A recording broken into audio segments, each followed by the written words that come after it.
Yeah. Nah, no profit. Yo, where you at? Where you at? My homie Lou on the mic. Them other hosts need to stop. They ain't doing it right. If you ain't turned into Lou, what you doing with your life? Conversation so sharp, it ain't your usual night. We got athletes, entrepreneurs, even celebrities. Politicians discuss nationwide discrepancies. Hardcore tackling issues in our community. Spreading our knowledge, creating an opportunity. Tune in live with Lighteskin Lou. Tune in live with Lighteskin Lou. Tune in live with Lighteskin Lou. Tune in live with Lighteskin Lou. Lightskin Lou. Lightskin Lou. Lightskin Lou. Yes, indeedy. Yes, indeedy. What's up, everybody? Welcome to the 13th episode of Live with Lightskin Lou. Today, I have a very special guest, but before I introduce him, let me give special thanks to 2022 National Golden Glove champ at the middleweight division, Quincy Quiet Storm Williams, for stopping by and showing love last week.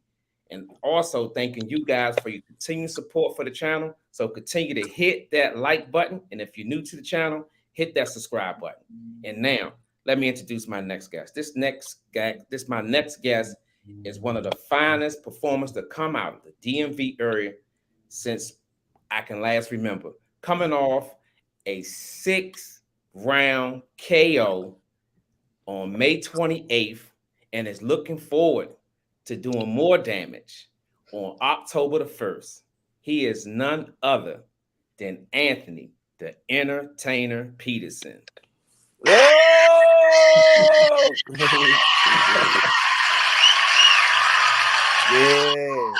I like that. That's right, baby bro. Let me say this. The show is now official. We can call YouTube and tell them now they can make me official. I got my baby brother on the show, and he's in the building. ACP, what's going on, man? How's training camp going? Training camp is perfect, man. We 17 days out. Well, today is over, so it's 16 now. Man, good spirit. My weight good. I'm in shape, and I don't know if y'all been following my career. This is the first time I was able to fight this, frequent, like back to back, since 2015. Yeah. And before that, it was 2020. You know what I mean? So, you know how it go. But I'm just happy to be back in the ring, this soon. You know what I mean? Like, it felt like I was just in the ring. That's right. And we love it, man, when you get that continuation of fighting, man. But I want to walk back a little bit because I want everybody out there to know we know how you got it. I know how you got in the boxing. You know how you got in the boxing. Let everybody know how the ACP, Anthony the Entertainer Peterson, how he put those gloves on. Well, it was quite simple. Of course, if y'all don't know, my brother Lamont Peterson was a 3-time world champion in boxing in 2 different weight classes. We 13 months apart from a family of 12. And we always was tight. And when we went through what we was going through, Lamont, no matter what we went through, he always cried boxing. I would always cry acting. I would always be winning talent shows at Camp Brown. Actually, I won 6 talent shows in a row when I was at Camp Brown. Doing my thing, just doing all of those stuff y'all see me doing on Instagram. I was doing that way back then. But Lamont always would scream boxing, boxing, boxing. So when a chance prevented itself, he went to a boxing gym. And remember his time was very, very less with me every day. I'm like, where's he going? Where's he going? We're not playing football, we're not playing basketball, we're not chasing the little girls. It's like, where's Lamont going? So I followed him to the gym. I could smell the sweat, I could smell the intensity, I could smell that rawness. And I was like, oh no, I want no parts of this. But I was like, man, look, if that's where your brother at, man, just what you got, But then, like I said, I didn't really like it at first. But once puberty hit, about 12 or 13, I was like, hey, these Jones Josh certified, huh? Like, we can do something. And we just kept it moving. And I loved it ever since. I've never done anything outside of boxing. Suffered a little bit of acting on the streets and social media. And actually, I was signed to ASAP acting agency out in LA. And that's going well for me. They be sending me roles and stuff, but it's like it always happens when I got an event with boxing coming up. And boxing, of course, is my true and first love, so I'm always going to pick that first. But that's the only thing I ever did was boxing. So that's how I got into it. My brother Lamont Peterson, who chased boxing his whole life, and once I got a dose of it, I chased it my whole life too. That's right. I can vouch for that because I remember Lamont winning his first tournament, and we was all in the living room, and you just took heed to it. You was like, "Oh man, I got to get what he had," Mhm. and you guys went on and won multiple amateur tournaments. Right, I right. hear like I hear a back feed. Hold on for a second. That ain't me. Okay, there we go. Yeah, you guys won multiple tournaments, and it just went on from there. What stood out to you the most between the both of you guys as you guys took on the amateur circuit, man? What stood out to you the most? Just traveling, man. Meeting all these great other athletes like Andre Berto, the Darrell brothers. And it's crazy because them two brothers remind me of me and my brother because they 15 months apart. The little brother name is Anthony, and the older brother name is Andre. And they both act just the older brother, real quiet, but will take you out in a second. The little brother's like me, aggressive, outspoken, play around like it's like the same. The Bay brothers, we met a lot of guys, Andre Ward, Adrian Bronner. We met a lot of good people when watched them grow up. So that was like the biggest thing for me, and to watch me and Lamont go through all those tournaments Hmm. and compete with the best. Yeah, you can't make that up, man. I remember these days like it was just yesterday. One thing that stood out to me was how dedicated you guys was. Once you guys started striving in the game, it seemed like y'all got hungry and hungry. You guys just didn't stay content. Um, my next question is, when you were going through that, was that something that you guys were competing against each other? Because I remember one time one of you guys would win the tournament, one of you guys wouldn't, and it was kind of like a little competitiveness going on in the house. Yeah, for sure. It's like with me, I don't know if you ever seen House Party with Martin. When he say anything you can do, I can do, but I can Yeah, also do it better. You do know it what I better. mean? Yeah. And I always tell him that, and we even said it together when we was on Channel 4 NBC News. I'm like, I'm gonna set the fire to him because he got his little brother that's on his heels, so he got no chance to slip. And I got my older brother that's doing his thing, so I gotta stay alert and be that guy to be named with my brother. You know what I mean? So it was never we never hated on each other. We never disrespected each other. And people don't even notice that me and this guy lived together for 10 and a half years and we never had an argument or disagreement. Facts. Wow. You know what I mean? It's Wow. just that the boxing, we had no time for that. We had no time for it. We come home, drink. You need anything, bro, whatever. You know what I'm saying? Like we shared boxing. That we was tight, but boxing made us super tight. You know what I mean? And like I said, it was a great experience, man. Just to now be able to, continue to keep doing this, with this teenager body, we're gonna keep it moving. Yeah, I'm glad you brought that up, Anthony, because I look at you, man, and it's like you don't look like 37 bricks, man. Like you, I want to speak in your terms. You don't look like 37 bricks. What's the secret to your longevity, man? Because if you look, Anthony, at all the fighters who has come in the game around the time that you did, they're either old and retired or they don't look like you do. What's the secret, man? First of all, I'm gonna keep it all the way 100. Genetics. I come from a good mother and father. They passed.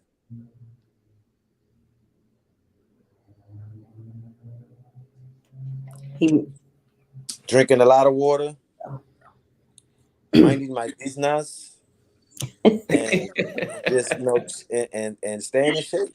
Just staying disciplined, and just making sure that that I get the full max of my genetic genes, because I feel like um I'm gonna be like this when I'm 61, 62 years old. I'm gonna be the same way. I'm so arrogant that I just don't see myself getting old. I don't see it. I don't see it. You You're mean, gonna like be I the said, first one to win with Father Hands of Time, right? yeah. I won't beat Father Time, but I probably be up there, number one, saying he was the one that gave us the biggest fight we ever had in our life. You know what I Yeah, mean? And I watch my brother every day, Lamont. You know, Lamont be 39 in January. If you look at him right now, you would think he about to weigh in next week. You know what I mean? facts. And he stay in shape, you know. And I look at him like, man, like this is what you know, this is what I want. This is what I'm going to have. You know what I mean? And like I said, I'll be going to the barber shop. I'll be like, man, do I got any gray hair yet? Nah, champ, wait, champ, your time is coming. I'm like, man, I'm 37, bro. Like, come on, man. Like, nah, you gotta wait, bro. It's gonna come eventually, but right now, you know, like I said, man, there's no stress, no kids, never been married, don't have no tax agency chasing me, don't have no child support agency chasing me, don't have no women out here looking for me or stranded or nothing like that. It's just like it's all love with me. That's Everybody, right. that laugh ain't fake. That laugh is real. And if you really dissect and look at it, it sound like an instrument. I looked at it myself. It's like an instrument playing when I laugh. I promise you. That's right. And You can't make it up, keeps me man. young. That's right. Ladies and gentlemen, y'all just getting in here, man. We ain't here chopping it up with Anthony, the entertainer Peterson, whose screen just went out, but he still can hear us, man. I'm here.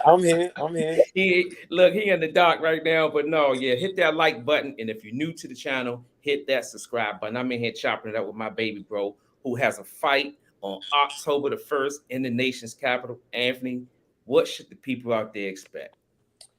Well, first of all, let me correct you real quick. You said fight, but I know you're gonna get Oh, used to it. yeah, It's a show. yeah. You know, this is the beginning and everything. You gotta, start it off slow for the show. But you can expect, fast hands, fast feet, um, um, a lot of things, man. Just intelligence, ring IQ, just new school fighting, old school fighting. It's gonna be a lot of stuff going on. Just like I said, it's gonna be a show, man. I'm really just blessed to be in a position to entertain my family, friends, and family, and internet friends, all that. You know what I mean? Because they're all gonna be there. They're all gonna see it, and I'm definitely gonna put on a show. And I can't wait. That's right. I can't wait. I can't either. I can't wait, man. I couldn't make it to the one May 28th, and you know why I couldn't make it. Right. August the 6th, I gotta tell you, baby bro, I was so worked up waiting for this performance, and it got postponed.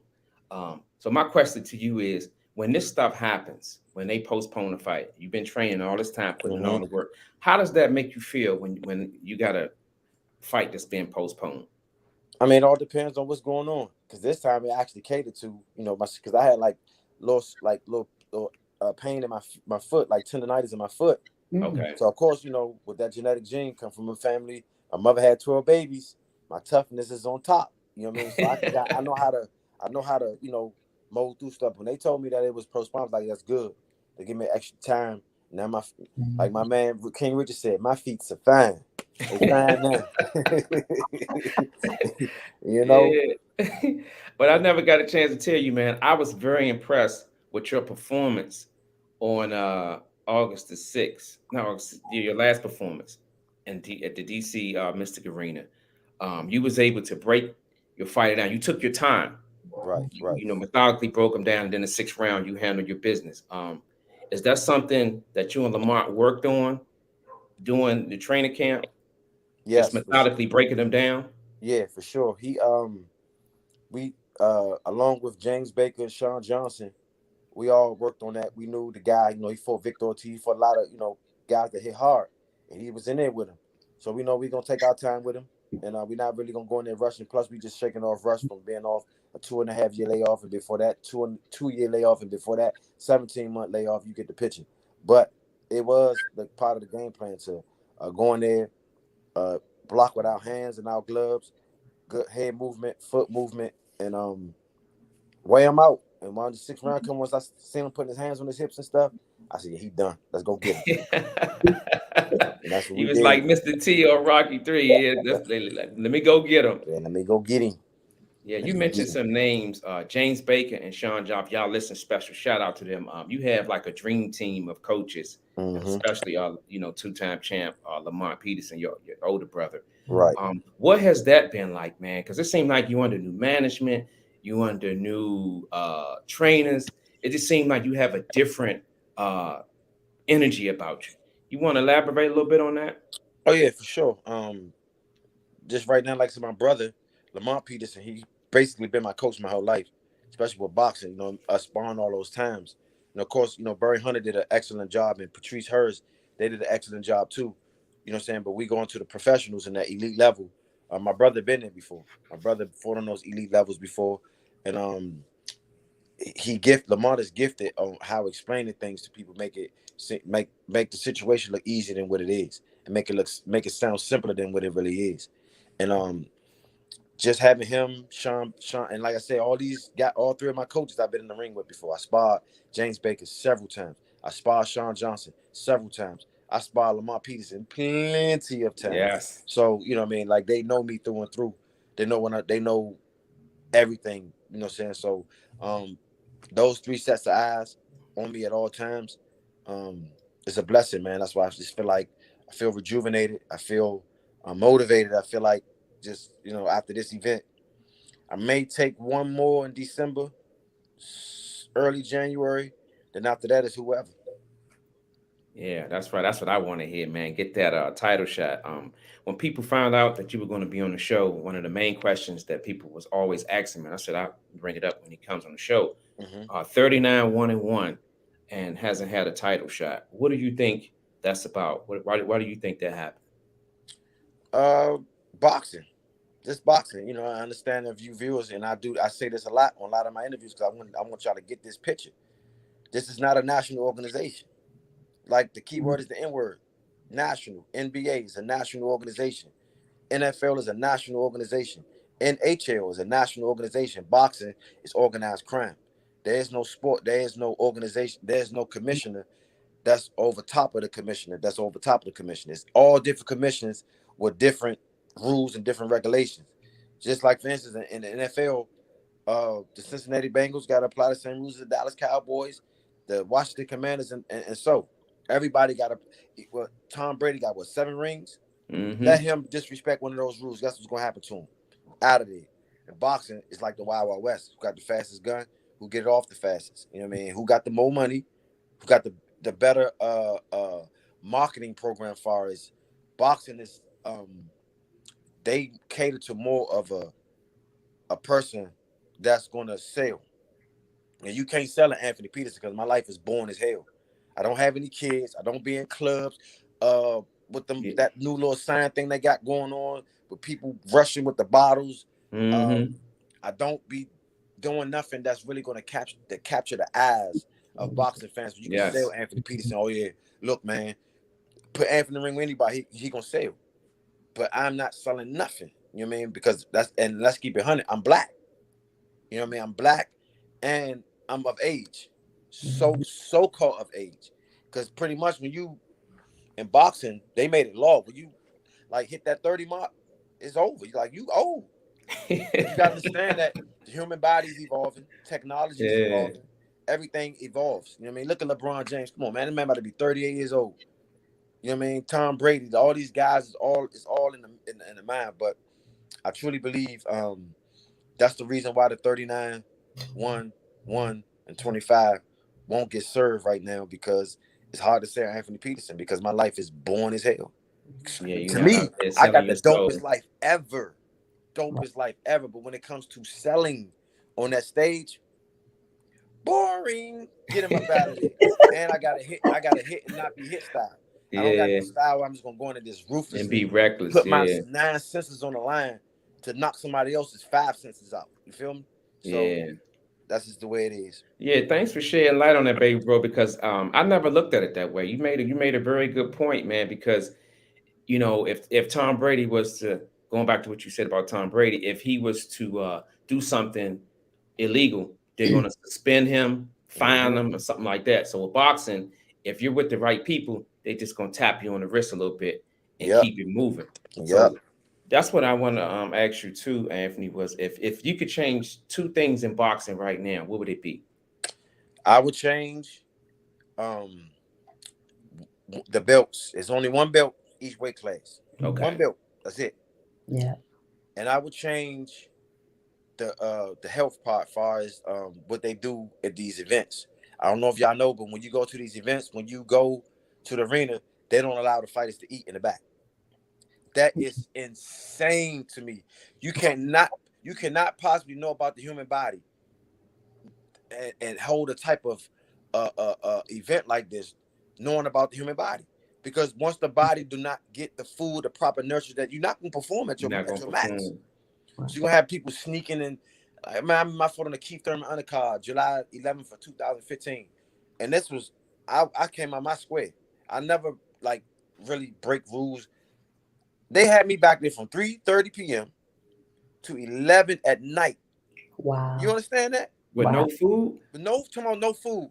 I went in my bag, grabbed my blueberry muffin, my banana, and my water, and looked at him like, "Hey, God, I'm not fighting that because I can't fight with an empty stomach. Yeah, you can't. I can't fight with no fuel." It's like, and then I just came from a 6 week, a 6 to 8 week grueling training camp where I'm not even all of myself. You know what I mean? And now you want me to restrict from eating because I'm in the back? Nah, buddy. So those are two things I would definitely change. That and the belts. Yeah, I like that. And you, hey, look, that's the kind of answers I'm talking about right there. Straight up, man. That's what I like about you, baby, bro. Throw You don't all hold that, no punches. combine the WBC, the WBA, the IBF, and the WBO, collide all of them together, make up some type of. It can be Elvis with a costume or hillbilly blue, whatever. But there's only one belt, and we're gonna fight for that hillbilly blue. Yeah, that's right. That's right. Ladies and gentlemen, y'all just getting in here, man. I'm in here chopping it up with my baby bro, Anthony the Entertainer Peterson, man. So For hit that sure. like button. And if you're new to the channel, hit that subscribe button. We're gonna call Anthony Houdini. He just come in and he just disappeared. Yeah. We're gonna call him Houdini. You know how I go. That's right. But Anthony, we're gonna switch it up a little bit, man. It has came to my attention that the chat wants to talk to Anthony the Entertainer Peterson. So Speak on it. What you got? Okay, let's see here, Anthony. Okay, so the first question is from Jamar Hill. So he said, birthday weekend. He said he can't hear nothing, but he got a question for the champ. He said, how do you feel to be the most duck boxer in history to me? I hate it. You get your beard like that. I hate it. Can't get no wreck. And it's crazy because I was like that when I was coming up. Mm-hmm. My brother Lamont Peterson street rep was so vicious, nobody would give me no work. I remember I almost had a guy, and I'll be listening, his name was Kevin Matthews. I'm throwing names out there. We was about to scrap in the 4th grade. I'll never forget. J.O. Wilson Elementary School. I was about to get my stripes. So I come back there, everybody look disappointed, everybody grabbing their book bags, leave. I'm like, where y'all going? He said to me, oh, all you gonna do is go get your brother Lamont. I ain't fighting. I'm like, Joe, I'm gonna show y'all. He was like, nah. Everybody I run into. That's my little brother. Nah, somebody, I can't give you no smoke. Your brother gonna come. All you gonna do is go get your brother. So that's been my whole life, man. Like, wow. But little do they know, boy, it's about to be something. It's about to be a lot of wrecking going on. Trust me. Like I got my boy, I got my guy, my boy, my uncle, my grandfather, my father, my cousin. You know, so I got the whole squad. You know what I'm saying? Just ready to go. You know what I mean? Just on my team. Okay. And what was the other part of the question? The question was, and how the hell you get your beard like that? Well, Malcolm X came in my dream and told me. He said, "Look, man, true story. He did the little. What's that? They do that thing on Instagram where that man do that little thing he do. That's what Malcolm X did. He did that little sprinkly, put them gold diamonds on them jumps. But my grandfather's brother Claudia had this type of beard, and he passed it down to me. Okay. Yeah. All right. The next question is from Tony Stewart. He said, how have you matured as a boxer? Oh man, I've matured a lot as a boxer, especially dealing with Lamont, man. Like it's a lot of stuff that I just didn't know. You know, I was going in there trying to punch people in the face. Going in, literally trying to consciously punch people in the face. When you constantly trying to punch somebody in the face, your security system is down, buddy. You know what I mean? So these are things that I look at daily, man. Just like just studying my craft, just trying to be the best that I can be. You know what I mean? I feel like my maturity level is definitely at its peak right now because everybody I've been in it with, and there's no exaggeration, all my last 7 sparring partners record added up to 43-7 with 90 knockouts. and all of them was under the age of 28. Wow. All of them. You know what I mean? 20-year-old Maximus Garland, he's a beast. Kareem Martin, he's a beast. Greg Outlaw is a beast. Mike Fox, beast. The little kid from Baltimore, but I think he fight out in Atlanta, named Brian Norman. Brian Norman's son. He's 22-0 with 21 knockouts, 22 years old. Killer. I've been in them with all these guys consistently. Even the little guy, little Frank. I just spotted little Frank Monday. Little Frank. Yeah. Little Frank. He young, frisky, and a lot of energy. You know what I'm saying? I be, and they all share the same thing, bro. You got teenager-like reflexes. Not forget the 20s. We're gonna overthrow the 20s. We going back to the teenagers. To the teenage, bro. You got teenage reflexes, bro. I be like, thank you. You know what I mean? He's like, I work hard for this, Especially shout out to my man Spoon, Tony Stud. Okay, we have another one from Mel. His favorite question: who is your football team? He's not gonna like this answer though. Yeah, to him, and he want to know who your football team is. Dallas Cowboys. You better know it. Well, actually, let me take that back. That's not my team. I own the team. I am the Cowboys owner. I own it. Because when they lose, trust me, I'm the sickest person in the world. When they win, I'm the happiest man in the planet. Yeah, so you was sick on Sunday like me, but that's another story for another day. I know, right? We ain't gonna kill today's vibe, That's right. Okay, his next one is Leonard versus Hagler. Who won that fight? I keep getting a different answer every time. I say Hagler won, then I gave it a draw because I can't figure out who won because Hagler won, or Ray Leonard won, or Hagler won, but they gave it to the darling, Ray Leonard. Okay, you can't beat that. Tony still has another one. He said, "Who is the most athletic out of all of you and your siblings?" It have to be a tie between Lou and you, because the first batch of boys were very more athletic and stronger. I think the second batch of boys were a little tougher, a little smarter. I can't argue with that. You know what? I can't even argue with that. Yeah. Hey, look, I don't have an arguing bone in my body, man. That's for them first batch of boys. But if we'd had all that stuff we got on Instagram and social media, I done watched my brothers jump over cars. I done watched Lou run through a block like a cat. I done watched all of these things, man. Like I said, Miller Mart, very good athletes, but we both agreed we couldn't hold a candle between the first batch of boys when it came to athletics and strength. That's right, Spoon. You heard that? I was in the upper echelon when it comes to that. Boy. That's right. I was creme de la creme out there. Yeah, facts. Oh goodness. So we got any more questions today, Kiki? That's it for now. Except Mel just saying boo because he like the Cowboys. That's all. He got his feelings hurt. Get used to it, because that's right. The Cowboy Nation over here. My next question to you, Anthony, is toughest opponent. And I didn't watch you over the years. You didn't been in there with some dogs. Who was your toughest opponent? All I can say is May 25th, 2007, DC Arena. Mayweather came in the house. He was there that night. I was knocked unconscious that night. I was knocked out in the first round, but I stopped him in the ninth round.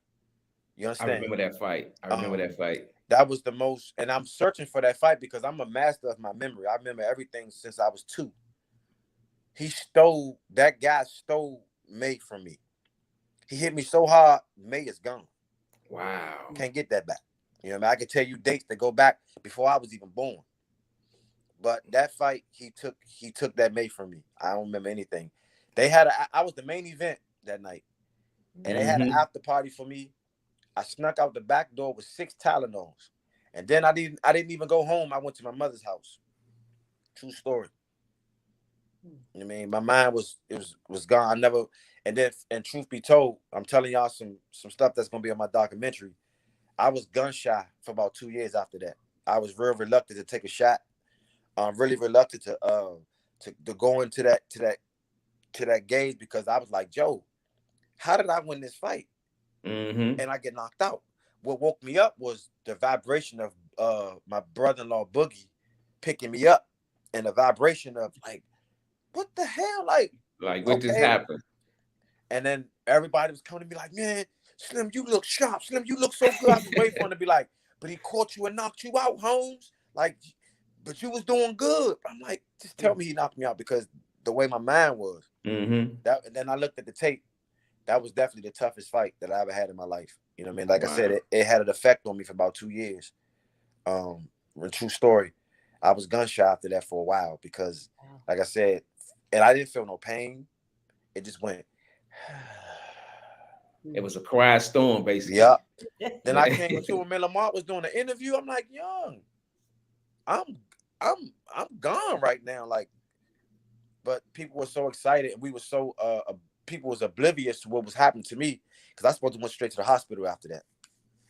Yeah, you were supposed to, because for it's sure. like having a concussion, basically. I had it wasn't a mild, it was a full blunt concussion, because like I said, from to this day, May is erased. I got little flashes of that night, but not as hardcore as it would be when I first made my debut September 25th of 04.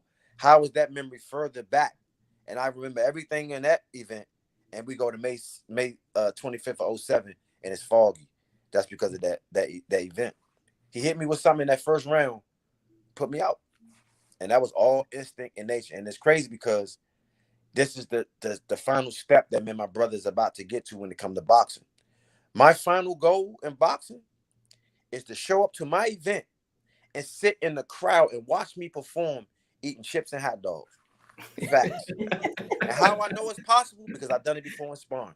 I had that outer experience, the outer body experience, was that I felt like I hooked myself up to that computer and joystick and was doing this. And I could see everything like, wow. But now I know, even when that fight I just told y'all about, the guy knocked me unconscious. But we want to perform unconscious already. We don't want nobody to knock us unconscious to perform that way. You understand? So, yes, that was my toughest fight. So that's one I will never forget. Yeah, it's a guy who's been posting fights. Matter of fact, when we get off, I'm gonna call you and give you the site. I had watched a couple of you and Lamont fights. It was like 3 or 4 of them. He'd been posting them. I forget the name of it, but when we get off, I'll give you the information. You probably could find that fight, because I remember being at that fight. That was a tough fight.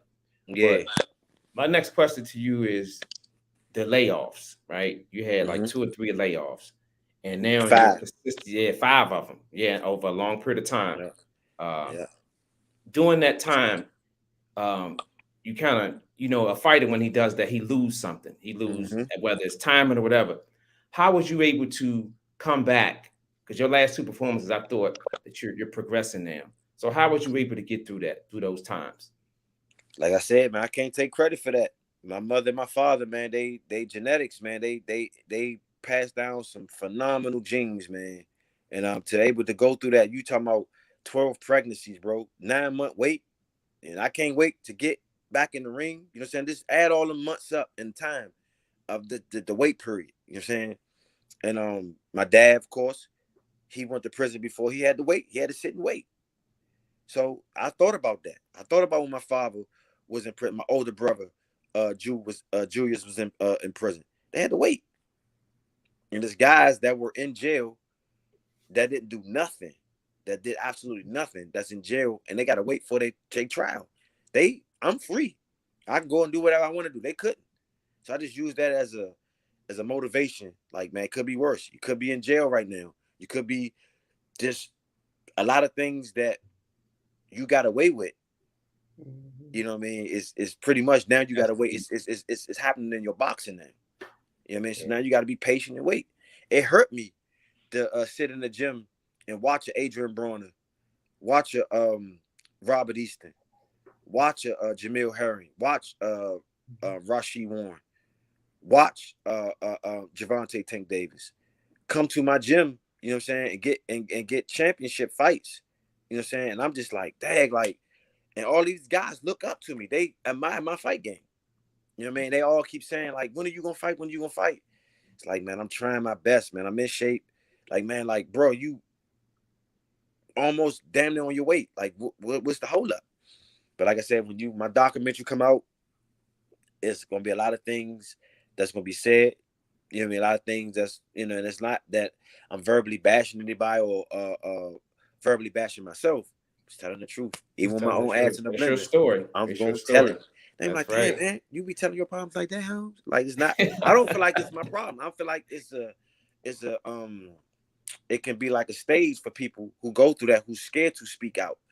I'm like, damn, Ant going through that too? Oh man, ain't that bad. This dude getting a boxing ring and he brave it is, but he can go through that too. Oh man, I'm good now. You know what I mean? Yeah. And that's big, Ant, that you're able to put, because not many people will be able to tell their whole life without. And I already know once it come out, it's gonna be no holds bars on it. Because I Oh know yeah. you. I know you as a person. Next question. Freeway Ricky Ross. You guys connected, and you guys have been like this ever since, man. Two-part question. What has that relationship been like, and how did it come about? Bro, man, I'm telling you, it's crazy because I was in the house watching Vlad TV and I seen Rick Ross. I was oblivious to the real Rick Ross. I was thinking the rapper Rick Ross. I'm like, who is this fake dude trying to be like Rick Ross? Because I'm a fan of Rick Ross. I like the way he rap. He got the big Biggie swag, the thing happening. You know, he tight. So I'm like, man, who is this dude trying to fake like he Rick? This old head dude. He funny. I'm laughing. I'm like, he funny as a mud. They're like, nah, bro. That's the real Rick Ross.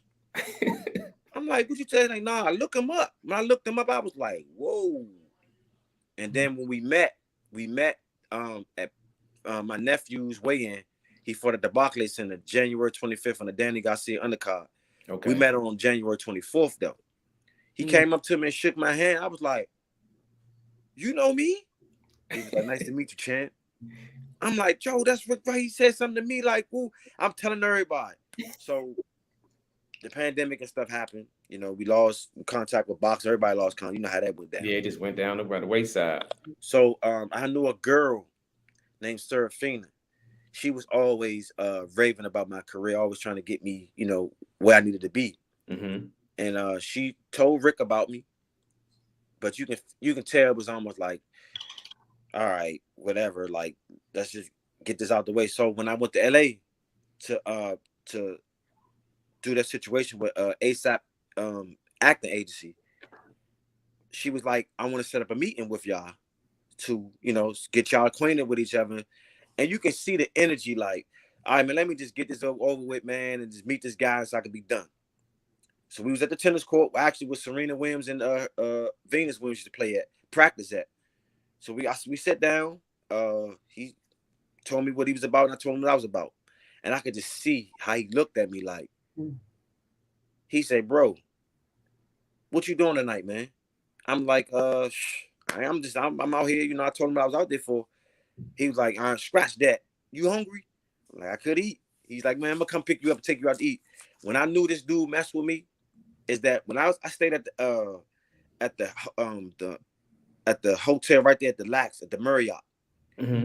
And for some reason the GPS would not get to it. He spent 45 minutes trying to get in. I'm like, look, Rick, just come back tomorrow. We can hook up another time, like, because I don't want to frustrate you, because it seemed like he's like, nah, man, he was determined to pick me up.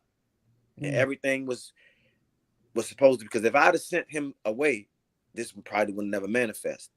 I mean, he picked me up, we went out to eat. Then he was like, look, I'm gonna come pick you up tomorrow. I'm gonna take you, he's taking me everywhere. He took me to Watts, Compton, Beverly Hills, Malibu. We went to the beach. We went everywhere, and people was recognizing him through the mask. Like, he was like the mayor of the city. And I was just like, and I thought to myself, just how we talked about earlier, it's hard to sell to Anthony Peterson on that big stage because I'm not doing that clown shit. So bring a celebrity in with a high power name like this, with my talent and my looks and my brain power. Come on, bro. In the last 7 months, I done met 7 different celebrities, and I got a few of them the numbers. I didn't talk to them over the phone. I didn't, got in. These are some of the people that can, watch my fights or repost what Rick say repost. They got millions of followers, 5 million followers and stuff like that. And that's how we met. We met through Serafina. Once she introduced us, we became best of friends. And if you look at all his interviews that he always do since he met me, he always say, this dude is the easiest dude to do business with. He said, I ain't just talking about in boxing, I'm talking about in game. Like, because anytime you have a guy fall asleep behind the wheel and let you drive, you know they trust. They like you. It's a certain type of trust. Yeah. Out of town, suspended license, let you drive the whip while you sleep. That's trust. You know what I mean? And he for sure, definitely, man, put my career in a whole different level right now. So like I'm living a life right now that I really didn't see happening this fast. But once I hooked up with him, and everywhere we go, it's like people like they saw a pink elephant. I promise you, having him with me is like having a pink elephant in my pocket. Yeah, I saw that on your live, man. That was going to go to my next question. The trip down to Dallas, the Virgil Ortiz fight. You know, we follow you on live, man, and on your channels and stuff. Right. It just that energy was there, man. Walk us through that whole experience, man. I think you said something. Terrence Crawford knew who you was, that you know me. I never been no person that that starstruck or anything like that. I was just surprised and shocked that this is the pound for pound best fighter to me in the world. I never met this man a day in my life. He calls my name from the room, from across the room, bro. I'm like, huh? He like, what's up, man?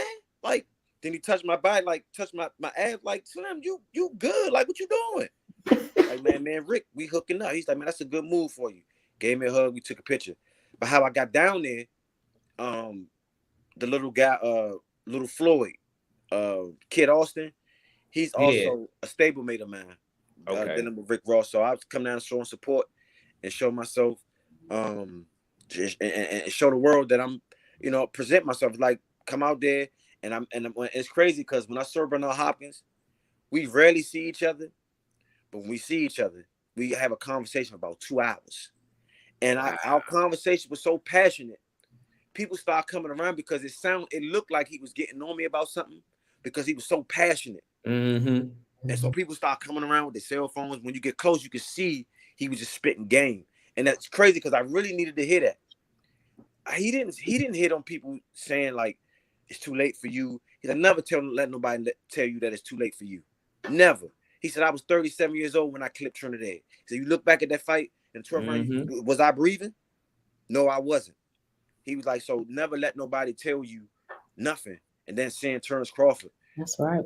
That had me like, bro, where's the gym? I'm ready to go to the gym right now. You better go. Because not only are you hearing it from, you're not just hearing it from anybody, you're hearing it from a person who's walked that walk. Because when Bernard, like you said, when he was 37 or 38, going against Trinidad, the first thing they brought up was his age. He was older. And Bernard actually fought like into his early 40s, if I'm not mistaken. No, he fought to 51. Yeah. Yeah. He was schooling guys at 46 and 47 years old. Yeah. Schooling them. And that's what I plan to do. I plan to take the same route. You know what I mean? But like I said, I really believe this is gonna make me more special. It's gonna make my story more special because what I'm about to accomplish normally happens to guys that's 22 through 25. You know what I mean? Like Shakur Stevens and the Tank. That normally happened at that age. But at this age, I normally be taking a lot of random drug tests. It's gonna be like, how is this motherfucker 41 and 50, 42 doing the things he's doing? You know what I mean? That's exactly I'm what's prepared for all on. that. That's cool. But that's where I'm at with that. Like I definitely have no plan B, I have no plan C, I have no plan A minus. It's just straight what this is going to be. That's what it's going to be. That's right. That's right. Kiki, you got another question over there?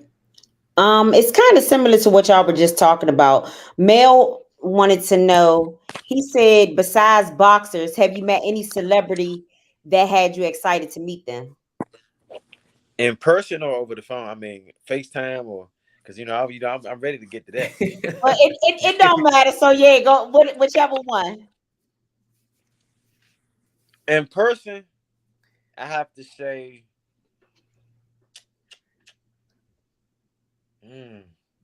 that's tough. I met a lot of people. I'm about to say that's a lot of people. Well, on FaceTime, was making good. I was just so is that the young lady that you yeah, okay, I got you. Man, she is beautiful, man. I'm telling you, and it's crazy because I've been on her line since she was at the ice cream truck on Friday. Man, I hate him. You know what I'm saying? I was Yeah. on it. So, yeah, that I couldn't believe. But like I said, dealing with Rick, and it's crazy now.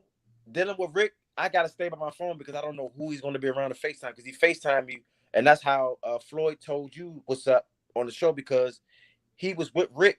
He FaceTimed me. That's how I found out about him saying, "Tell your brother and tell your other brother." I said, "What's up too?" So it had to be you because he don't know nobody else but you. But that happened through a FaceTime. Hank with Rick. All of this stemmed from Rick. Wow. Benny Siegel, David East, Memphis Bleak, Michael Blackson. He just called me up on stage, and you know me, I'm never stage fright, but I didn't know he was gonna do that. He said, "Come up here, motherfucker. Come up." I was like, "Now?" Like, oh shit. I got hot up under the arms, up under the nose, started sweating. I'm like, oh shit. Like, oh man. yeah. And he was like, he said, "Get out of here, you pretty motherfucker. You're taking all that girls. Get out of here now." I went back to my little seat, and everybody, I seen these people going in. I seen them eye to eye. They said nothing. But when he introduced me, it's like, oh, I know him. I heard of him. That's who that dude is.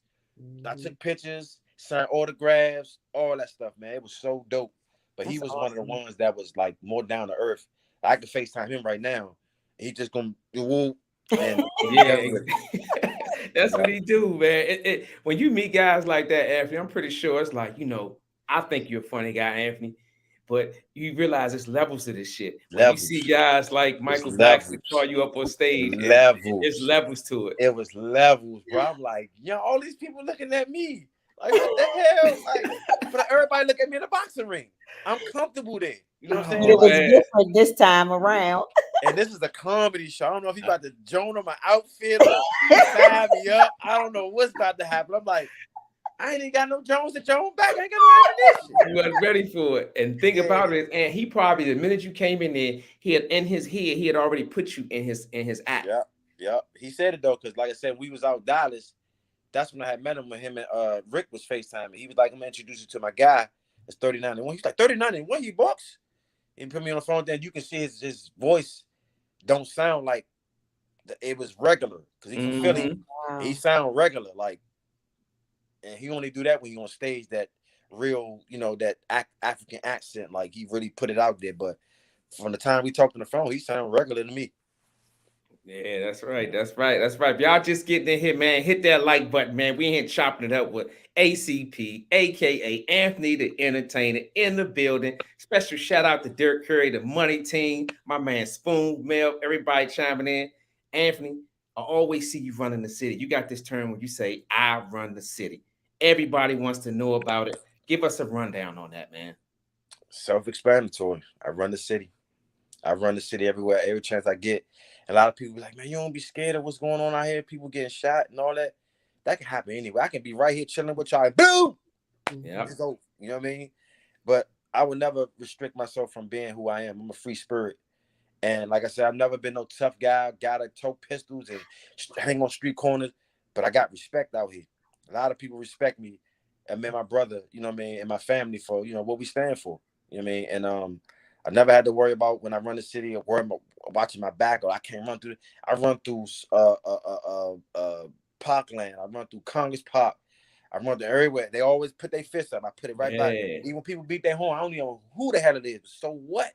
You acknowledge me, I'm gonna give you your respect back. Give you that fist, give you your props or whatever. You know what I mean? But it's a beautiful thing, man. And the women, man, they go crazy. I knew he was getting to that. I knew it. I do it most for the women because I had some women down at the harbor was literally waiting for me, bro. They like, "Oh, there he go. They got the cameras out," and I was flexing for him too. I made it look good for him. You know what I mean? Oh my goodness. Hey, Spoon, you hear this dude, man. This dude gonna have all the cougars out there timing them on the time. Come out, man. They're like, cool. Cougars. Yeah. So when you doing this, and what message is you trying to send to the communities? What message are you trying to send? Stay in shape. Right now, these kids, the obesity chart with these kids is amazing, man. And I'm watching these little kids, man, 13, 14 years old with bodies, big bodies, man. It's like, and it's sad to me, man. Like, and people just, it's no real hardcore structure to eliminate that. I don't see it. You know what I mean? It's like okay, I be seeing some parents be in shape, but they child, like a couple of clients that came to me, they show up in shape, but I'm like, what about your child? Like, this don't make sense here. So my thing is to try to attack the youth, you know, try to get them before it even happened. You know what I mean? Because and don't make excuses to work out, because diabetes ain't gonna have no excuse when they roll up on you. That heart attack ain't gonna have no excuses when they roll up on you. High blood pressure ain't gonna have no excuses when they roll up on you. It's gonna operate. You know how to, and that shit look very painful. You know what I mean? Not just keeping it 100, but you know, you want to maximize your life, man. You want to, every time you put in work, you putting money in your life bank. You understand? And so you may put in 15 minutes of work. That 15 minutes of work gonna go into your life bank. So you turn 75, your body gonna do a full evaluation of you've been doing okay, all right. I think I can survive for you at least about 5 more years because you've been putting in the work. But if you've been junking, lunching, and just going crazy, just using your body like an amusement park, by the time you're 50, you're gonna be like, man, look, I ain't got no more left. I'm done. You did too much. You know what I mean? The drinking, the smoking, the excessive eating all the time. That's supposed to be part of your personal hygiene. Just like you brush your teeth and wash your butt every day and do that, that's supposed to be right along with it. Because that's right. That's your body. That's your hygiene inside. You know what I mean? So I just feel like people need to pay more attention to that. And I feel like we can live longer. And you live longer, you can teach longer. You know what I mean? That's right. That's right. You can't make this up, man. Anthony out here giving out that advice. Stay healthy, get healthy. That's right, because ACP said it. And drink a lot of water. Drink that's a right. lot of water. Don't even matter the brand, because which calm is better? Core is better. Just drink water, man. Just drink the damn water. Please. Just drink it. You know what I mean? That's right. Hey, Anthony, world title. Anthony wins a world title. What would it mean to you to get that world title? Y'all see Mayweather when he beat Gotti? God is great, man. Yeah. God is great. Yeah. I mean, I can say this now. Oh man, come on, man. Really, all them emotions. I know how the human body works, and I have one of the most phenomenal body as a human. It's going to shut down. My family is emotional creatures.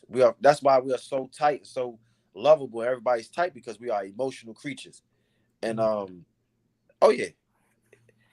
I truly believe when I perform that way, I'm gonna have to retire, because it's no getting better than that. Any performance I put out after that, it's gonna be like, I ain't like that. Like 50 Cent when he dropped that Get Rich or Die, when he dropped that first album, man, that thing was a beast. Yes, it was a lot of pressure to follow up behind that. Yeah, because they put a lot of good. I feel like I have the perfect opponent. I'll be able to expose the new evolution of boxing to its full maximum. And like I said, I won't be able to get back in that ring again, because once it's done, it's done. And you just can walk into the sunset with that performance. I truly, truly believe that. Like, everybody like, damn, man, you supposed to fall for the world championship, man. You're supposed to be like a 5-time world champion. All of that, I truly believe gonna ball up into one big ass ball for that night. Yeah. And that night only, you're gonna shine brighter than any other star that you ever seen in your life, because you was patient. You didn't hate on nobody. You didn't step on no toes. You ain't do no disloyal. You ain't do none of that. You held your principles. And like I said, my main thing is, man, was giving props to people who was even in my weight class. When I was on a bench, they win championships, I would post it. I would show props and respect. Facts. And I didn't do that for it to come back. I did that because that's who I am. You understand? So Even if it don't come back, I don't care because that's who I am. I felt good doing what I did. But in my heart of hearts, I know that night, after I get out of that boxing ring, it's gonna be no returning back because you're never gonna be able to perform like that again, ever. I don't give a how many trainers you have, Freddie Roach, Barry Hunter, whoever it is out there, all of them combined together couldn't get you to perform like that again when it comes to that boxing. And I truly believe that. Yeah, I know for me, shit, I already know if that happens. And when it happens, I'm going to be emotional because the things that I'm going to be looking at, Anthony, is the layoffs. Right. You know, being on the bench, watching the train go by, and you on there, the people that's riding that train are people who you work with on a regular basis. And I know a part of you is like, well, I feel like I'm better than them. And it's no disrespect to them. It's just a I'm better than confidence. them. Yeah, They yeah, told exactly. me that I'm better than them. Right. So it's just like, and that makes it harder to swallow. So for me, that would be one of the main reasons why I would be emotional, because it'll be one of those things where it just do. Right. It's just do. Right. So for me, yeah, when it happens, I'm not saying if, when it happens, Yeah, it's gonna be a barn burner, it's man. gonna put everybody that I'm in touch with to a different level, especially with my brother, because you got a world champion. Because it started out as the Peterson brothers as competing for a world championship. The brother wins the world championship, retires, rejuvenate his little brother, picks him up and let him. Come on, man. That's gonna sell alone within itself. You know what I mean? Just the story alone. The performance gonna be one thing, but just the story. Then with Rick coming in, going through what he went through, and to be able to get to that point, man. Like I said, man, Lead a Tale from 1 to 12 is gonna be a vicious book, a documentary and book. Because people might say, when I say Lead a Tale from 1 to 12, they might be like, oh, he talking about the first child to the 12th child in his family. They may be thinking I'm talking about the first grade through the 12th grade in school. They may be thinking I'm talking about the first hour, 1 p.m. through 12 p.m. So it's gonna be mind-catching, mind-blowing, and it's gonna be like a mid-90s rap album. You got to get your hands on it. You can't really go nowhere and get it. You gonna get that Jay say, no, my brother, you got to get to buy your own. Yes. That's right. That's a bad documentary, man. Hey, let me buy it, bro. No, my brother, you got to get your own. That's right. And that's how it's gonna be. That's right. Special shout out to Juan Marshall and Henry Martinez for chiming in. Kiki, you got another question over there? Yeah, Tony Stewart has another question. He wanted to know who is the best promoter out there and how can you connect with them? The best promoter is always, it's never going to be a concrete answer for that, because it all depends on what you want. What is, like Lucius just said, is levels. So if you were looking for some ballroom boxing, I truly believe Beltway boxing around here, Tony Jeter, them promoters are very good promoters. But if you're talking elite level, top rank and stuff like that, I was just watching the Miguel Cotto and Muhammad Abdullah earlier. He beat Miguel Cotto in the Olympics. Miguel Cotto came back and beat him. But how did Miguel Cotto beat him? He hooked up with top rank. They moved him right. They let him grow up as a man. They didn't throw him in those suicide fights where they know he can't win, or you know certain things ain't gonna go right. They matched him right, and they catered to his style, and they built him up, and he went in there and broke that dude down. So definitely, if you're looking for a top-notch promoter to get on an elite level, top rank, they know how to, and like I say, we talking color here too, and we talking fans here too. The Mexicans, they bring a big fan base, so the promoter's going to cater to them more versus a black fighter. You know what I mean? A black fighter, we got so many things to worry about. We got other athletes to worry about, other sports to worry about. The Spanish is soccer and boxing, and it's not really, the fan base is just like when I went down to Dallas, I had more Spanish fans than I had black fans because they love boxing so much. That grit, that grind, that hustle, they love it. So yes, if you elite level, I say top rank or even golden boy. That's right. That's the only question you got, Kiki. Yeah, that's it for right now. That just came up. Yeah, I got a couple more questions for you, and I'm gonna get you out of here. I know you got to get up and get to training camp. I always wanted to know. I grew up with you. We grew up in the same household, but I never knew what it was like for you to grow up with 11 siblings. That's why I got 11 different personalities, because I watched every last 11 of them motherfuckers. I watched them all. I watched them all. Oh goodness. Yeah, that's It big, man. create memories, man, of all of y'all laugh. I mean, when you, Mike, and Jew hooked up in the living room on Quakenbar Street or in the basement, endless laughs. I'm talking about, I didn't even know what the hell y'all was laughing at. But y'all be laughing so hard, bro. Like, I'm like, man, then I go in the Keisha in the room. Then they're doing something else. Evie playing with the dolls. Tomorrow, I was into everything. So having 11 siblings, it definitely it catered to me, and it's definitely about to put me over the top with what I'm doing right now. That's for sure. That's for sure. Yeah, I love that, man, because we used to use y'all as like little flunkies, man. Hey, y'all doing our dirty work for us, And yeah, man. I'm nah, pretty the sure joke y'all learned. and y'all used to kill me, with the joke. You was like, I'm bleeding with blood. He's like, somebody help me. He was making those sounds like, what the fuck? Oh man. I'm bleeding with blood. I'm bleeding with blood though. Like, what the hell? And used to sound like Miss Delphi when you used to say it. That's what man had me cracking up, yo. That used to be so. But I do remember though, on Kentucky Avenue, true story. The older Peterson brothers, it was a game called Killer X on Super Nintendo. Killer Instincts. Killer Instincts is what it's called. They demolished us.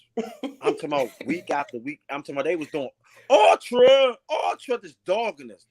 We got that same game system and started practicing. We came back and beat the living crap out of them. I'm talking about all they can do is just pass the sticks. Yeah, I had Mike, nothing else to come for. Lou, Oh, you used to get four guy, a strong little machine man. We used to dog his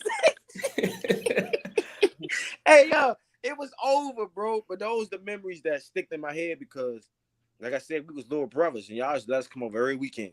Just come mess our house up, feed the snakes, leave everything out, food everywhere. Just be. But next week, guess what? We coming right back over We that, back John. at it Same again, thing. yeah. And I Same used to love situation. that, man, because that was when I was able to follow your guys' career even more and see how far you guys had prepared since we didn't see you guys in a while. Right. That was big. Mm-hmm. Yeah, those is my favorite days. Like especially just being with my brothers. You know, what I'm saying, watching my brothers bond. And this crazy because it was, Jerry, Lamont, Anthony. It was Thaddeus, Lucius, Mike, and Jew. The first half. You know what I'm saying, but it's like the personalities is like me and you was kind of like the same. Mike and Lamont and Jew and Jerry was kind of like the same characteristics. You know what I'm saying, like the looks, the swag, the whole situation is almost like the same thing. So it's like we a copy of the first three. I mean, It's like the first three remodeling from last cars. Yep. But it was dope. Just like looking back at my whole family, like you don't get that. You don't have nobody. Like every time I say my story, people like, what? How many different baby fathers? Just one. What? Yeah, one-on-one, baby. One-on-one. Especially Squirrel shout out to indeed. my sister Evie Johnson in the building. What's up, sis? That's your twin right there. So, and how you want to be remembered, man? When it's all said and done, when you done performing, you've done your last show. How do you want to be remembered? Honest. Honest. You know what I mean? Like I said, even when it come to me, put my own butt in the blender, I'm gonna tell it. You know what I mean? The cause and effects, what led to it, my mistakes, my wrongs, my everything. You know what I mean? My cries, my downs, my everything. You know what I mean? I want to put it all on the line. You know what I mean? I was wondering why when I was young, I didn't understand with Tupac. Why was he so special? Why was he been dead longer than he been alive? And people still to this day, they got a museum of this dude, you know what I mean?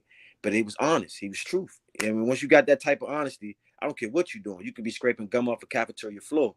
You got that type of commitment to your honesty, man. I think you'll be immortal. And I'm in position right now. Like I said, man. And honestly, I'm a marry Megan Good. Well, if you marry her, that means she's gonna be my sister-in-law. So there you go. I'm putting that energy out there. She gonna be my wife. You know what I mean? But right. like I say, man, put the energy out there. You never know how it return. The universe, and that's one thing I want to. If anybody out there that's looking right now, I don't know if this may help you in your life because everybody's different. I want you to know that once the universe choose you, there's only 3 things that's gonna happen. You're gonna get a set of glasses. You can never take them off. You can never force nobody else to see through those glasses. That's right. How much you love them, how much you got respect for them. Like me and Lamont got one of the best brother bonds in the world. But I wish that I could share this with my brother. I wish I can share this with him. You understand? But I can't. Because this is for me. Yeah, he been This is carrying my this dog since he was a kid, man. Facts. This is I always Lamont be like, how the hell are you 37 years old? You can't see through these goggles, bro. You can't see through these. And I ain't even gonna force you to do it. Because the universe chose me for this situation. They choose you for some other situation. I mean, Lamar used to walk home every day from school. I was searching for 4-leaf clovers. He'd be far. There go one over there. He picked up like 17 different 4-leaf clovers ever since we was in elementary school. I never found one, and I was looking for it my whole life. He don't even be looking for it. But those are a set of goggles that he got. I can't look through those. You know what I mean? And it's just how life is. But once the universe chooses you, it's you. A set of glasses. You can't take them off. And you can't force nobody else to see through them jumps. It's going to be a little scary ride. But just trust me, you ain't the only one out there that's going through what you're going through. And sometimes, like I said, when you're going through what you're going through, it's not a bad thing. It's just prepping you for that real life situation. And I know for me, all the wait periods and all that stuff that I went through is preparing me for what's about to happen in Hollywood. That's right. That's right. We going. That's right. That's right, man. If y'all just getting in here, man, we closing things up with ACP, aka Anthony the Entertainer. If you haven't got your tickets for the October 1st performance, you better get it now. Anthony, thank you, brother, for coming by and blessing us with your presence today. Now we can officially say that the show is official now. No, and that's no disrespect to anybody who's been on my show. Now, it's a show now. Hey, look, you have just been the show has been anointed, man. I appreciate you for coming in. If I can come back on the 5th or the 6th of October after my event, because I have some other stuff I want to talk about too. You know, I mean, only mom know. I ain't tell her I was gonna tell you, but next time we'll chop it up. Mom know though, because actually when I was talking to her, you had called. I was like, damn, that's crazy. He called. I'm talking about him. How I'm gonna set this up. And, you know, she's like, all right, well, I ain't gonna say nothing. All right, keep your mouth closed, mom.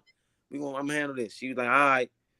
So yeah, you know, you said the 5th or the 6th. Yeah, whenever y'all can get me back after the event. All right, I got you. All right, cool. We're gonna schedule you in. Anthony, do you have any last words for the people out there? If somebody's right now and they in their living room and they got their money out, they saying, okay, should I go to Anthony fight or should I go to Anthony performance or should I not? Give them a reason to go. A reason to come to my show. Yes. Because you're going to see a lot of pretty women. You're going to see a lot of celebrities up in there. You're going to see a lot of good footwork. You don't want to miss it. You know, we're going to have Sean Branch, Teflon up in there. We're going to have Rick Ross, Michael Blackson. I'm still working on that Megan Good situation. So you might have to wait a little longer for that. Okay. But I'll be I'm telling you, it's going to be a show. And just like I said, you want to witness that because this is a part of history. Where I'm going, you was there to see me take that leap, that step forward to go where I'm about to go. Mm-hmm. So like I said, get your cameras ready, get your iPhones charged up, and it's gonna be a show. That's right. Hey, Aunt, Juan Marshall just had a question. Just one last question. He said, Mhm. what convinced you to be a student of boxing? Just I remember, and you can remember this on K Street, Northeast, in the basement. Pernell Whitaker just lost. He just got robbed by Chavez. It was a Mm-hmm. poster. His Said hand on his robbed. head. It said Rob. He was like, and I used to always look at that picture.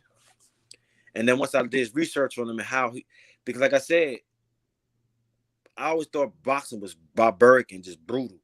But when I see him in there smiling and dipping and dabbing and pulling people's trunks, I'm like, Joe, he having fun. And then it's like, damn, it made me want to just do more research for boxing. Then once I found about Ray Robinson, oh man. Then I was like, Joe, like, let's go further than this Jack Johnson. Like, I'm a boxing student to the full max. Like, it's like an internal journey for me. Like, I'll be 99, 100 years old, still doing research and trying to find out the depths of boxing. Wow, yeah, and that's big, man, because the art of boxing, man, and not everybody can do it, and you know that. Not everybody can Yeah, do it. yeah. Not And then I see everybody can why do it. people give so much respect when you get out of that ring, because a lot of people want to do that. And you did that for them. You know, like, dang, like you put on the show, like, man, that was good work, man. I'm like, I did this last week in the gym. Okay. But you used to it. They not. You know what I mean? So I get it now. And like I said, I'll spare no expenses on putting on a hell of a performance on whoever attends that night. That's right. I can't wait for Mhm. it. I can't wait, man. October 1st, we're gonna be in the building, man. Cass the Humble. He said, who do you want to fight right? Who do you want to entertain for right now? Who you want to fight right now, Anthony? If at 140, it will Yes. be T.O. Okay.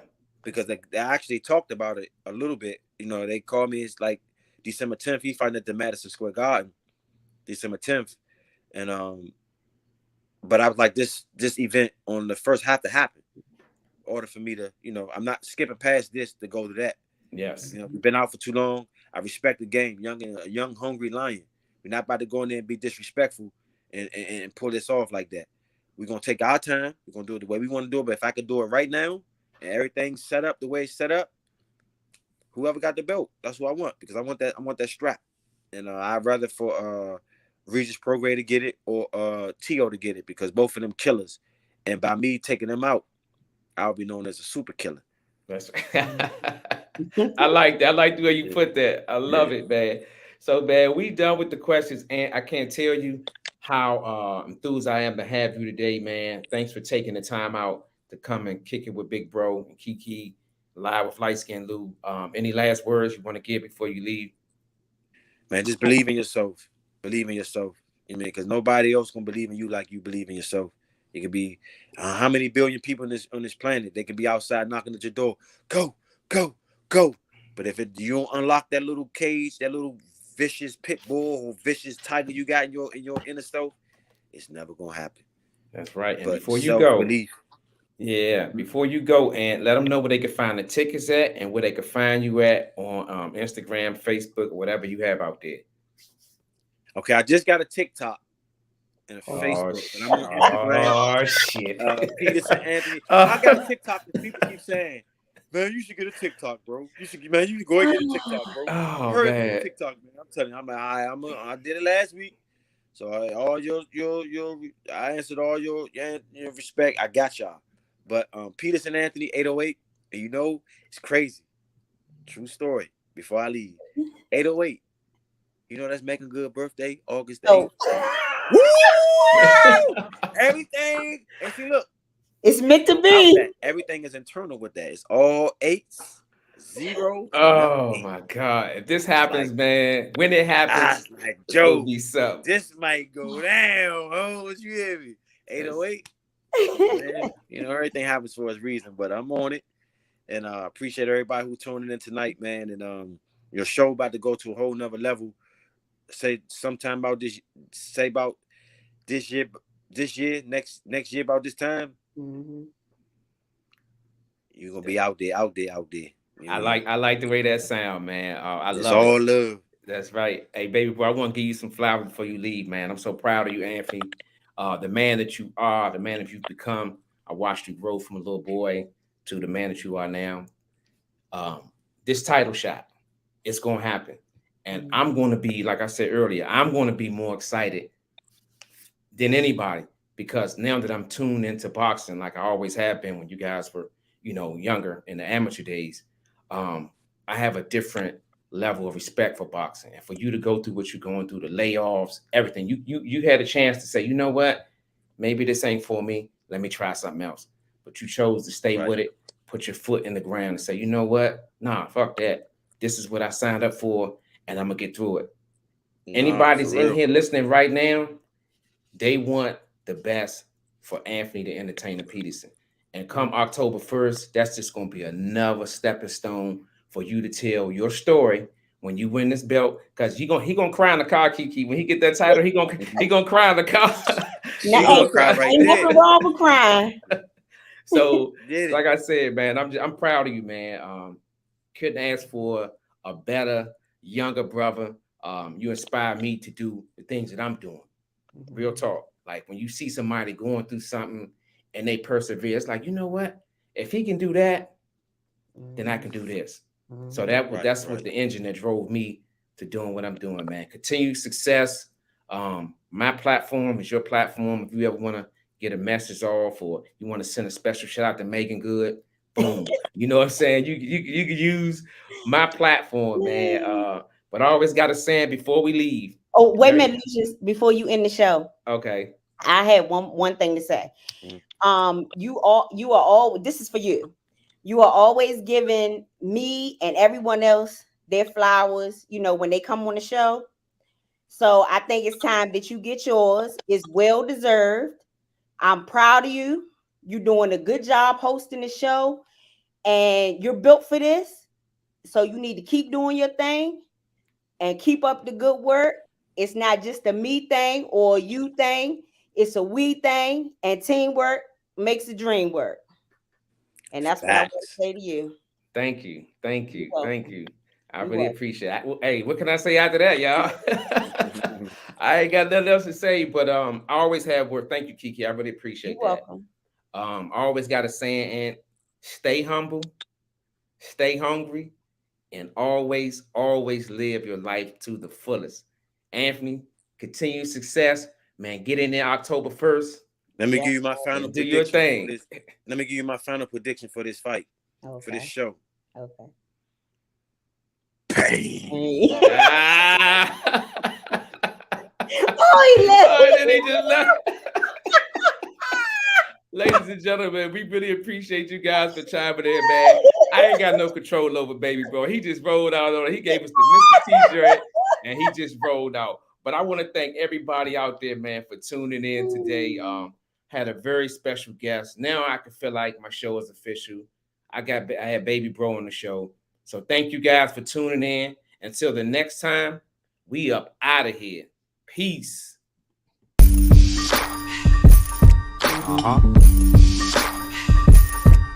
Yeah. Nah, no profit. Yo, where you at? Where you at? My homie Lou on the mic. Them other hosts need to stop. They ain't doing it right. If you ain't turned in the Lou, what you doing with your life? Conversation so sharp, it ain't your usual night. We got athletes, entrepreneurs, even celebrities. Politicians discuss nationwide discrepancies. Hardcore tackling issues in our community. Spreading our knowledge, creating an opportunity. Tune in live with Lighteskin Lou. Tune in live with Lighteskin Lou. Tune in live with Lighteskin Lou. Tune in live with Lighteskin Lou. Lightskin Lou. Lightskin Lou. Lightskin Lou.